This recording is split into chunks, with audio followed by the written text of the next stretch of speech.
त्यामुळे तुम्ही सुद्धा जर हेअर ट्रान्सप्लांट करण्याचा विचार करत असाल तर पुन्हा एकदा विचार करा। बघूया पुढची बातमी।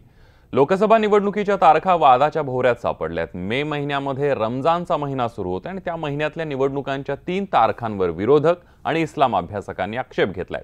मात्र एमआयएमनं निवडणुकांच्या तारखांचा मुद्दा गंभीर नसल्याची भूमिका घेतली आहे, तर विरोधक नैराश्यातून आरोप करत असल्याचा टोला भाजपनं लगावलाय। रमजानच्या महिन्यात निवडणुकीच्या तारखा, विरोधी पक्षांची जोरदार टीका, निवडणुकीच्या तारखा बदलण्याची मागणी, रमजानमुळे मतदानावर होईल परिणाम, मतदानाची टक्केवारी घसरणार का? देशात 7 टप्प्यांमध्ये लोकसभेचं मतदान होणार आहे। मात्र रमजानच्या महिन्यात मतदानाच्या तारखा येत असल्यानं त्याचा मतदानावर परिणाम होण्याची भीती व्यक्त होतीये। मुस्लिमांनी मतदान करू नये अशी भाजपची इच्छा असल्याचा आरोप तृणमूल काँग्रेसच्या नेत्यांनी केलाय। इस्लामच्या अभ्यासकांनी रमजानच्या महिन्यातल्या मतदान तारखा बदलण्याची मागणी केली आहे। काँग्रेसनेही या तारखांवर आक्षेप घेतलाय। वो रोजा रख के इलेक्शन फेस कर रहे हैं, ये उनके लिए बहुत बड़े परेशानी है। इसे इलेक्शन कमीशन को नजर में रखना चाहिए था। जरूर बीजेपी चाहते हैं जो माइनॉरिटी वोट ना दे। एक तरह से ये वोटिंग से महरूम होने वाली बात है मुसलमानों के लिए, चूँकि रमज़ान के महीने में काफ़ी मुश्किल होता है कि आप जाएं, लाइन में लगें और वोट करें। तो इन बातों को मद्देनजर रखते हुए इलेक्शन कमीशन से यही अपील है कि जो 6, 12 और 19 मई को डेट्स रखी गई हैं उसमें अगर मुमकिन हो तो चेंजेस, तब्दीली कर दी जाए। लोकसभा निवडणुका एप्रिल आणि मे महिन्यात होणार आहेत। मे महिन्यात रमजानचा महिना येतोय। या महिन्यातल्या 6 मे, 12 मे आणि 19 मे रोजी मतदान होत आहे। उत्तर प्रदेश, पश्चिम बंगाल आणि दिल्लीच्या काही भागात याचा फटका बसू शकतो। लोकसभेच्या 543 पैकी 169 जागांवरील मतदान प्रक्रियेत परिणाम होण्याची शंका व्यक्त केली जाते। इस्लाम अभ्यासक आणि विरोधकांनी केलेले आरोप नैराश्यातून केल्याचा टोला भाजपनं लगावलाय।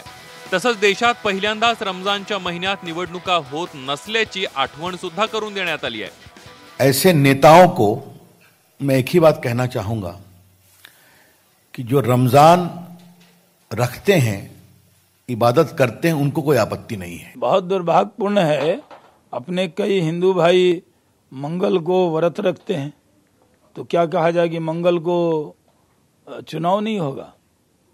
भाई जो पूजा पद्धती है, व्यक्तिगत चीजें हैं। तृणमूल काँग्रेस आणि काँग्रेसनं निवडणुकांच्या तारखांवर टीका केली आहे।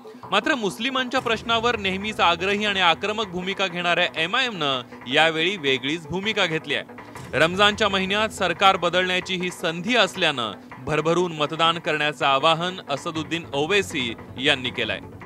आप रमजान को समझिए, रमजान का महीना क्या है, वो हमारे गुनाहों को खत्म करने का महीना है। और हम ये समझते हैं कि जब गुनाहों को ख़त्म करने का है तो बेहतरीन आप निकल के वोट डालिए ना। जो आपके लिए जो हुकूमत गलत काम किया है उसका आप डालिए, वोट डालिए, और इससे रमज़ान से कुछ नहीं होगा। रमजानचा चंद्र 5 मे रोजी दिसण्याची शक्यता आहे। त्या तारखेपासून रमजानचा महिना सुरू होईल। मात्र रमजानच्या महिन्यातल्या निवडणुकांच्या तारखांचं सुरू झालेलं राजकारण अजून काही दिवस सुरू राहणार हे मात्र नक्की।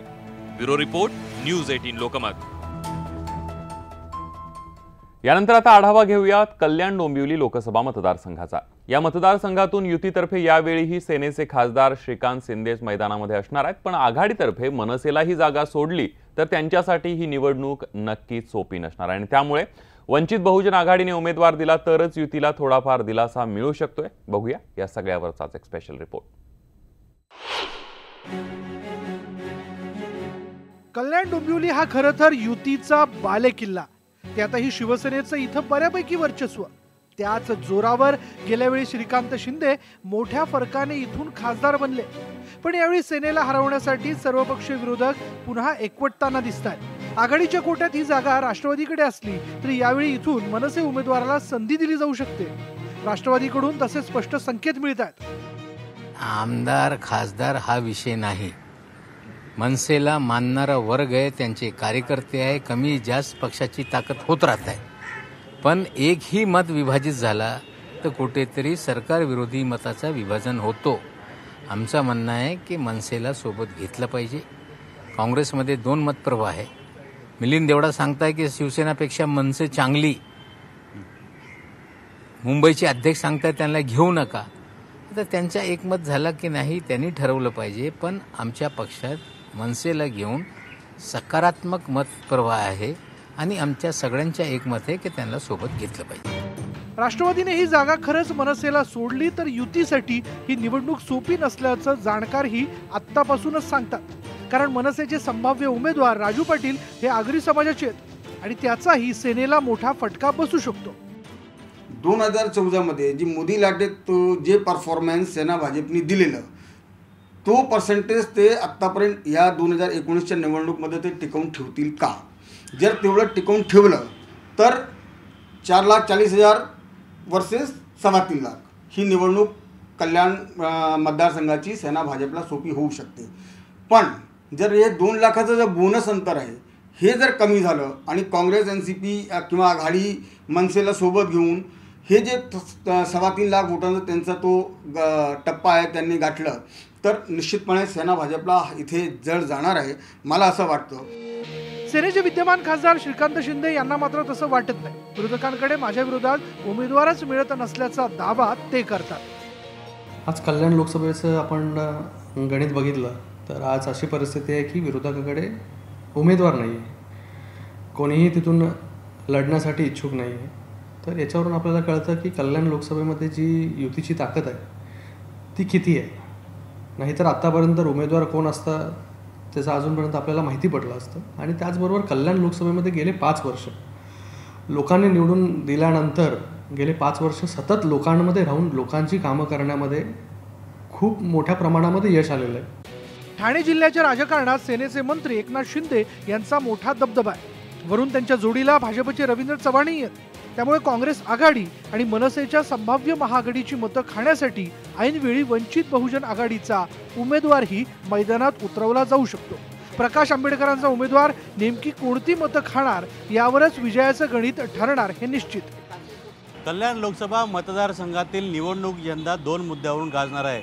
पहिला मुद्दा म्हणजे कळवा मुंब्रा आणि कल्याण ग्रामीण या भागातील मतदार यंदा केंद्रस्थानी असणार आहेत. कारण का या तिन्ही भागांमध्ये सर्वात जास्त मतनोंदणी झालेली आहे.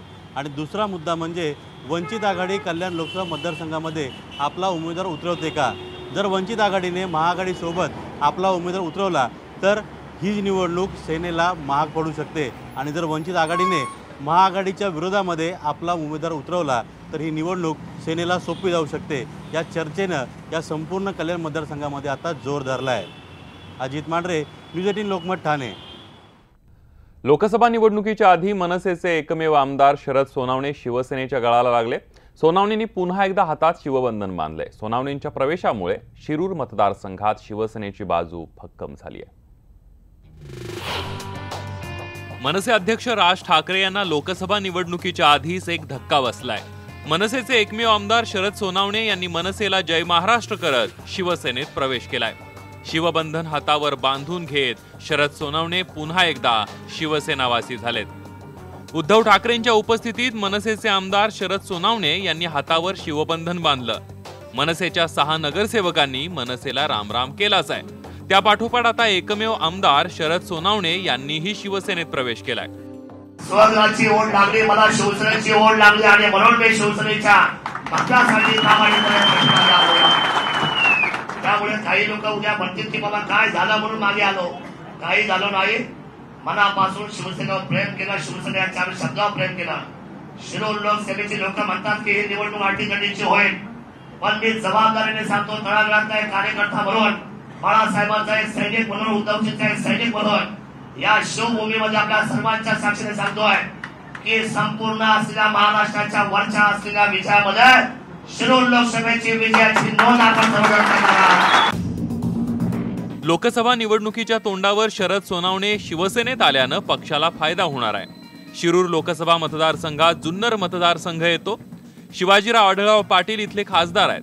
शरद सोनावणे यांचा जुन्नर मतदारसंघात वरचष्मा आहे. त्यामुळे लोकसभा निवडणुकीत शरद सोनावणेंची शिवसेनेला मदत होणार आहे. आणि त्यामुळेच उद्धव ठाकरेंनी सर्व वाघांचं शिवसेनेत स्वागत असल्याचं यावेळेला सांगितलं. तसंच रुसवे फुगवे होत असतात, पण म्हणून कोणी घर पाडायला निघत नाही असं म्हणून उद्धव ठाकरेंनी इतरांनाही शिवसेनेत इन्कमिंगचं आमंत्रण दिलंय. तुमच्याबरोबर संघर्ष झाला तो आमची दुश्मनी सुद्धा पाहिलेली आहे आणि दोस्ती सुद्धा बघितलेली, काय आजमावायचं तर बघा. पण जर का नुसते आपण भांडत राहिलो असतो, समजा आपण युती नसती केली तरी काय शिरूर जिंकलो नसतो, तरी काय जुन्नर जिंकलो नसतो, हे तर जिंकलो नसतो. पण देशाचं राजकारण म्हटल्यानंतर आपल्या बोडक्यावरती कोण बसलं असतं, ते परवडलं असतं आपल्याला. लोकसभा निवडणुकीच्या आधी मनसेचा आमदार पक्षात आल्यानं शिवसेनेत उत्साहाचं वातावरण आहे. आगामी काळात अजून कोणता बडा नेता शिवसेनेत प्रवेश करणार याकडे सगळ्यांचं लक्ष लागलंय. उदय जाधव, न्यूज 18 लोकमत, मुंबई.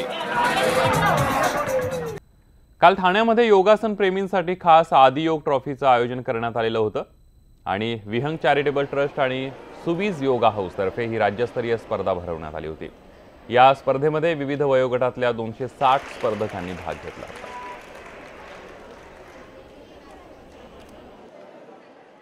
योगा ही एक थेरपी अशी आहे की त्याच्यामुळे सगळे म्हणतात की आरोग्य सुधारतं, पण आरोग्य कधी सुधारते, तुम्ही तुमचं माइंड फ्रेश असणार, तुमचं माइंड फ्रेश असतात योगामुळे एक पॉझिटिव्हनेसपणा येतो. कारण ते सगळी एक्सरसाइज ही आहे की सकाळी आपण करतो आणि त्याच्यामुळे तुमची सकाळची जी सुरुवात आहे दिवसाची ती चांगली होते आणि कुठेतरी ह्याचा परिणाम खूप छान येतं आणि तुमचं आरोग्य सुधारतं. ॲक्च्युली योगा असं आहे ना की मोस्टली लोक स्पिरिच्युअल पाथसाठी प्रमोट करतात, पण तुम्ही योगा ॲज अ स्पोर्ट्ससुद्धा घेऊ शकता.